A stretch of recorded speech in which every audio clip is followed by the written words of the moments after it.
এই বন্ধুরা, আপনারা কি জানেন সুস্থ থাকার জন্য আমাদের প্রতিদিন কত মিনিট হাঁটা উচিত? চালতার আচার খেলে কোন সমস্যা দূর হয়? কত বছর পর পর হ্যালির ধূমকেতু দেখা যায়? আমাদের মাথার খুলি কত ধরনের হাড় দিয়ে তৈরি? কোন দেশে পোকামাকড় ধরার উৎসব পালন করা হয়? কোন মাছ খেলে শ্বাসকষ্টের সমস্যা দূর হয়? এরকম অজানা সকল প্রশ্নের উত্তর জানতে হলে আমাদের ভিডিওটি স্কিপ না করে সম্পূর্ণ দেখুন। চলুন শুরু করা যাক আজকের ভিডিওটি। চালতার আচার খেলে কোন সমস্যা দূর হয়? কোষ্ঠকাঠিন্য, হজমের সমস্যা, গলা ব্যথা, রক্ত স্বল্পতা। এখানে সঠিক উত্তরটি হচ্ছে রক্ত স্বল্পতা। কোন দেশে পোকামাকড় ধরার উৎসব পালন করা হয়? Russia, Uruguay, Brazil, England. এখানে সঠিক উত্তরটি হচ্ছে ইংল্যান্ড। সুস্থ থাকার জন্য আমাদের প্রতিদিন কত মিনিট হাঁটা উচিত? 20 মিনিট, 30 মিনিট, 10 মিনিট নাকি 15 মিনিট? এখানে সঠিক উত্তরটি হচ্ছে 30 মিনিট। প্রতিদিন কমপক্ষে 30 মিনিট হাঁটা উচিত। তবে আপনি চাইলে সপ্তাহে 5 দিন 30 মিনিট করে 150 মিনিট হাঁটলেও আপনি সুস্থ থাকবেন। মানে একজন মানুষের সপ্তাহে 150 মিনিট হাঁটা খুবই জরুরি। শীতে শরীরকে নরম, সুন্দর ও সতেজ রাখতে কোন সবজি খাবেন? মূলা, পেঁপে, গাজর, বাঁধাকপি।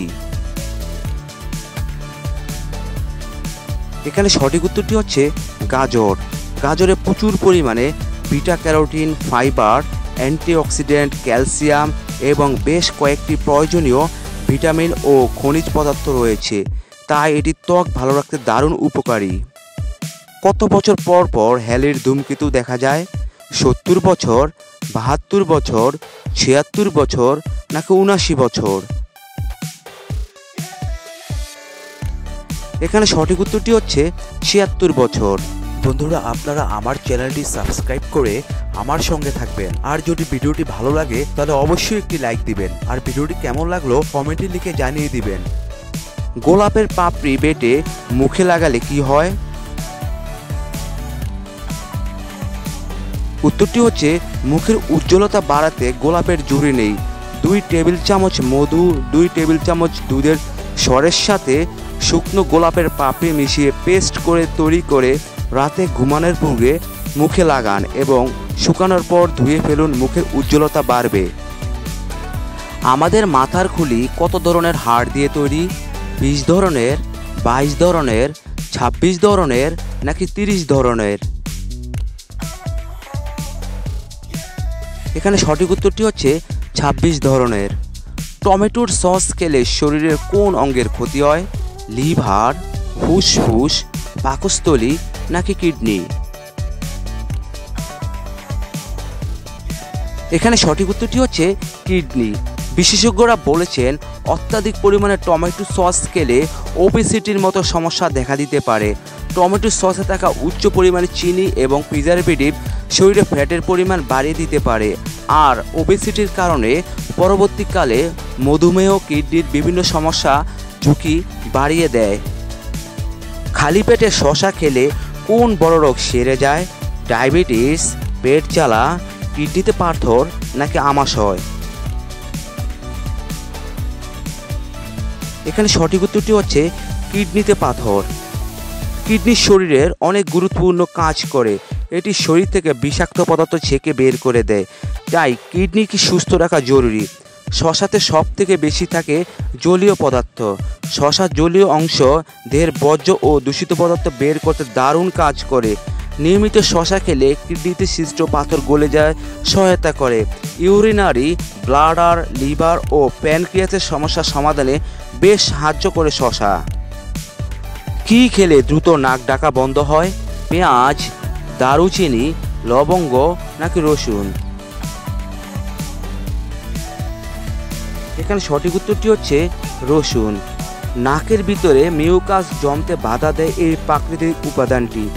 সেই সঙ্গে রেসপিরেটরি সিস্টেমের উন্নতি ঘটায়, ফলে শ্বাস প্রশ্বাস স্বাভাবিক হতে শুরু করে এবং নাক ডাকার সমস্যা কমতে শুরু করে। এক্ষেত্রে নিয়মিত 1 থেকে 2টি রসুনের কোয়া চিবিয়ে এবং 1 গ্লাস জল খেয়ে ঘুমিয়ে যাবেন, তাহলে দেখবেন নাসিকা গর্জন আপনাকে বা আপনার প্রিয়জনকে আর বিপদে ফেলতে পারবে না। কি ব্যবহার করলে ত্বকের সব ধরনের দাগ মিলিয়ে যায়? বাদাম, টমেটো, দারুচিনি নাকি কলা? এখানে সঠিক উত্তরটি হচ্ছে টমেটো। রোদে পোড়া ত্বক স্বাভাবিক ও উজ্জ্বল করতে একটা বড় টমেটোর রস 1 চা চামচ গোলাপ জল নিয়ে ভালো করে মিশিয়ে পেস্ট তৈরি করে ত্বকে লাগিয়ে 15 থেকে 20 মিনিট রেখে পরিষ্কার জল দিয়ে ধুয়ে নিতে হবে। এটি সপ্তাহে 3 দিন ব্যবহার করলে রোদের পোড়া দাগ দূর হবে এবং ত্বকের উজ্জ্বলতা ফিরে আসবে। কোন ডাল খেলে স্ট্রোক হওয়ার ঝুঁকি কমায়? খেসারি, ছোলা, মুগ নাকি মসুর ডাল? এখানে সঠিক উত্তরটি হচ্ছে মুগ ডাল। মুগ ডালে অ্যান্টি ইনফ্ল্যামেটরি বৈশিষ্ট্য থাকায় এটি স্ট্রোক হবার ঝুঁকি কমায়। এতে ডাইটোক্সিন এবং আইসোভাইটোক্সিনের মতো অ্যান্টিঅক্সিডেন্ট থাকে। মুগ ডাল শরীরের রক্তশূন্যতার সমস্যা দূর করে। এর 1 কাপে প্রায় 16 ভাগ আয়রন থাকে। কোন পাতার রস ব্যবহারে দীর্ঘদিনের চর্মরোগ সেরে যায়? থানকুনি পাতা, পেয়ারা পাতা, জাম পাতা, নিম পাতা? এখানে সঠিক উত্তরটি হচ্ছে পেয়ারা পাতা। পেয়ারা পাতায় সংক্রামক বিরোধী প্রভাব রয়েছে। এক্ষেত্রে আপনি এর পেস্ট ব্যবহার করে ত্বকের চর্মরোগ থেকে মুক্তি পেতে পারেন। এই জন্য পেয়ারা পাতা প্রয়োজন মতো পানি দিয়ে পিষে নিতে হবে। এর পেস্ট তৈরি হওয়ার পর চুলকানি বা চর্মরোগে আক্রান্ত স্থানে লাগান। 1 থেকে 2 ঘন্টা রেখে দেন, ধুয়ে ফেলুন। কয়েকদিন ব্যবহারে দেখবেন চর্মরোগ সেরে যাবে। কোন মাছ খেলে শ্বাসকষ্টের সমস্যা দ্রুত দূর হয়? ইলিশ, চিতল, বোয়াল না কুচিয়া? এখানে সঠিক উত্তরটি হচ্ছে কুচিয়া মাছ। কুচিয়া মাছ হজম শক্তি বাড়ায়, পাইলস রোগের মহাঔষধ, বেদনাশাসক, উচ্চ রক্তচাপ কমায়, শ্বাসকষ্ট দূরীকরণে সহায়তা করে। কুচিয়া মাছ খেলে শরীরের রক্ত স্বল্পতা দূর হয় এবং বসন্ত রোগ তাড়াতাড়ি সেরে যায়। প্রতি 100 গ্রাম কুচিয়া মাংসে 18.7 গ্রাম প্রোটিন, 0.08 গ্রাম ফ্যাট, 2.4 গ্রাম কার্বোহাইড্রেট এবং 185 মিলিগ্রাম ক্যালসিয়াম রয়েছে। দাঁড়িয়ে প্রস্রাব করলে কোন রোগ হয়? কিডনিতে পাথর, ডায়াবেটিস, ফুসফুসের সমস্যা নাকি হার্টের সমস্যা? এখানে সঠিক উত্তরটি হচ্ছে কিডনিতে পাথর হয়। দাঁড়িয়ে প্রস্রাব করলে প্রস্রাবের দূষিত পদার্থগুলো মূত্রথলির নিচে গিয়ে জমা হয়। গবেষণায় দেখা গেছে যারা দাঁড়িয়ে প্রস্রাব করেন তাদের ডায়াবেটিস, জন্ডিস বা কিডনিতে অসুখ হওয়ার আক্রান্ত আশঙ্কা বেশি। খালি পেটে শসা খেলে কোন বড় রোগ দ্রুত সেরে যায়? আলসার, পেট জ্বালা, পেটে পাথর নাকি ডায়াবেটিস? এখানে সঠিক উত্তরটি হচ্ছে পেটে পাথর। শসার জলীয় অংশ দেহের বর্জ্য ও দূষিত পদার্থ বের করতে দারুণ কাজ করে। নিয়মিত শসা খেলে কিডনিতে পাথর গলে যেয়ে শসা সহায়তা করে। ইউরিনারি ব্লাডার ও প্যানক্রিয়াসের সমস্যার বেশ সমাধান করে এই শসা। সকালে খালি পেটে কি খেলে রক্ত পরিষ্কার হয়? তুলসী পাতা, থানকুনি পাতা, পুদিনা পাতা নাকি নিম পাতা? এখানে সঠিক উত্তরটি হচ্ছে নিম পাতা। সকালে খালি পেটে 4 থেকে 5টি নিম পাতা বেটে রস খেলে রক্ত পরিষ্কার হয়। নিম পাতায় অ্যান্টিব্যাকটেরিয়াল, অ্যান্টি ইনফ্ল্যামেটরি এবং অ্যান্টি ফাঙ্গাল উপাদান রয়েছে। রক্তে জমে থাকা টক্সিনগুলোকে বের করে দেওয়ার জন্য এটি একটি কার্যকর উপায়।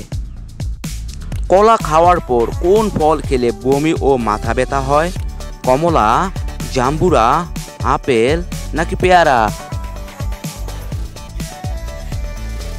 এখানে সঠিক উত্তরটি হচ্ছে পেয়ারা। পেয়ারা এবং কলা কখনোই একসঙ্গে খাওয়া উচিত নয়। এই দুটি ফলের সংমিশ্রণ বদহজম, অ্যাসিডিটি, বমি বমি ভাব এবং অবিরাম মাথা যন্ত্রণার মতো বিভিন্ন সমস্যার কারণ হয়ে দাঁড়াতে পারে। ত্বকের উজ্জ্বলতা বাড়াতে স্নানের জলে কি মিশাবেন? হলুদের রস, লেবুর রস, গোলাপ জল নাকি কমলার রস? এখানে সঠিক উত্তরটি হচ্ছে লেবুর রস। সারাদিন প্রাণবন্ত থাকতে লেবুর ঝুরি নেই। জানেন কি লেবুর খোসা বা রস দিয়ে স্নান করার আছে নানান উপকারিতা। স্নানের জলে লেবুর খোসা বা রস ত্বকের সৌন্দর্য ঠিক করতে সাহায্য করে। তাছাড়া নিয়মিত লেবু জল দিয়ে স্নান করলে ত্বকের উজ্জ্বলতা বাড়ে। কি না খেলে আয়ু 5 বছর নিশ্চিত কমে যায়? আখের রস, মাছের তেল, শিমের বিচি নাকি বেগুন ভর্তা? এখানে সঠিক উত্তরটি হচ্ছে মাছের তেল। মাছের তেল খাওয়া ছেড়ে দিয়েছেন, তাতে শরীরে কোলেস্টেরলের মাত্রা কম ভাবছেন, কিন্তু জানেন কি এর জের কমতে পারে আপনার আয়ু? ধূমপানের জেরে আয়ু কমে, সে কথা অনেকেরই জানা, কিন্তু ওমেগা 3 ফ্যাটি অ্যাসিডের অভাবে তার চেয়ে বেশি আয়ু কমতে পারে বলে ধারণা করেছেন গবেষকরা। তাদের বক্তব্য, নিয়মিত ধূমপান করলে 4 বছর আয়ু কমে যায়, আর মাছের তেল না খেলে গড়ে 5 বছর আয়ু কমে যায়। সাম্প্রতিক এক সমীক্ষার ভিত্তিতে কানাডার ওয়েলফ বিশ্ববিদ্যালয়ের বিজ্ঞানীরা জানিয়েছেন জাপানের মানুষদের শরীরে ওমেগা 3 ফ্যাটি অ্যাসিড 8% বেশি। তার প্রভাবে আমেরিকার নাগরিকের চেয়ে জাপানের মানুষদের আয়ু 5 বছরের বেশি হয়ে থাকে। নিয়মিত মাছ খাওয়ার অভ্যাসের কারণেই এমনটা হয়েছে জাপানের বলে গবেষকরা জানিয়েছেন। ভাতের মধ্যে কি দিলে ভাত ঝরঝরে হয়? লেবুর রস, দারুচিনি, তেজপাতা নাকি লবণ? এখানে সঠিক উত্তরটি হচ্ছে লেবুর রস। ভাত রান্নার সময় লেবুর রস যোগ করে ঝরঝরে ভাত তো পাবেন, সে সঙ্গে সুগন্ধ যোগ করে। রন্ধন বিশেষজ্ঞদের মতে এই লেবুতে থাকা অ্যাসিড চালকে একে অন্যের সাথে লাগতে দেয় না এবং চালের নিজস্ব আঠাভাব কাটাতে সাহায্য করে। কি খেলে ঘন ঘন মাথা ব্যথার সমস্যা দ্রুত ভালো হয়ে যায়? পানি, লেবু, মধু নাকি নিম? এখানে সঠিক উত্তরটি হচ্ছে পানি। পানি শূন্যতার কারণে অনেক সময় মাথা ব্যথা হতে পারে, তাই মাথা ব্যথা অনুভব হলে প্রচুর পরিমাণে পানি পান করতে হবে। তাছাড়া পাশাপাশি তাজা ফলের রস ও পানি সমৃদ্ধ খাবার খেতে হবে। রসুনের সাথে কোন তেল মালিশ করলে পুরুষাঙ্গ বড় ও মোটা হয়? আমন্ড তেল, নারকেল তেল, সরষের তেল নাকি তিসির তেল? এখানে সঠিক উত্তরটি হচ্ছে সরিষার তেল মালিশ করলে পুরুষাঙ্গ বড় ও মোটা হয়। বন্ধুরা, এতক্ষণ আপনারা আমার সঙ্গে থাকার জন্য আপনাদের সকলকে অসংখ্য ধন্যবাদ। ভিডিওটি ভালো লাগলে অবশ্যই একটি লাইক দিবেন, আর কেমন হলো কমেন্টে লিখে জানিয়ে দিবেন। পরিশেষে বলবো, সবাই ভালো থাকুন, সুস্থ থাকুন।